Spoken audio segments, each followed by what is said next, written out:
नमस्ते ताईंनो, जय भीम, जय शिवराय. तर ताईंचा प्रश्न असा होता, मदतनीस ताईंना सुपरवायझरपदी परीक्षा देता येते का? सुपरवायझरपदी प्रमोशन घेता येतं का? तर मदतनीस ताईंना सेविकापदी थेट प्रमोशन घेता येतं, परंतु मदतनीस ताईंना थेट मुख्य सेविका म्हणजे सुपरवायझरपदी प्रमोशन देता येत नाही. असा नियमच आहे. किंबहुना पदश्रेणी आणि वेतनश्रेणी ही दोन्ही पदं पूर्ण वेगळी आहेत. त्यामुळे मदतनीस ताईंचं हे सेविकापदी प्रमोशन होतं, पण थेट मुख्य सेविकाचा फॉर्म मदतनीस ताई भरू शकत नाही. बऱ्याच आपल्या मदतनीस ताईंचा प्रश्न होता, ताई माझं MA DED आहे, BA आहे. काही मदतनीस ताई पूर्ण सगळं शिक्षण त्यांचं झालेलं आहे. तर त्या म्हणतात की आमच्या 10 वर्ष सेवेचे पण पूर्ण झालेले आहेत मदतनीस ताईंचे. तर 10 वर्षापेक्षाही जास्त सेवा झालेली आम्ही सुपरवायझरचा फॉर्म भरू शकतो का?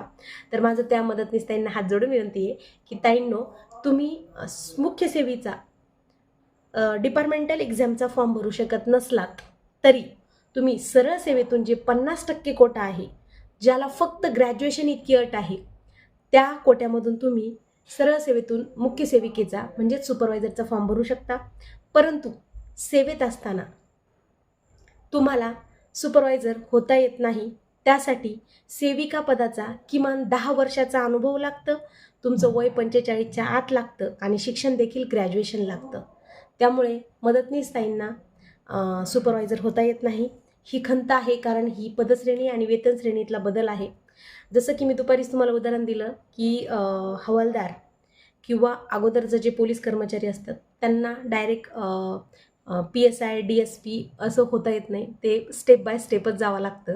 जरी हवालदार पोलीस कर्मचारी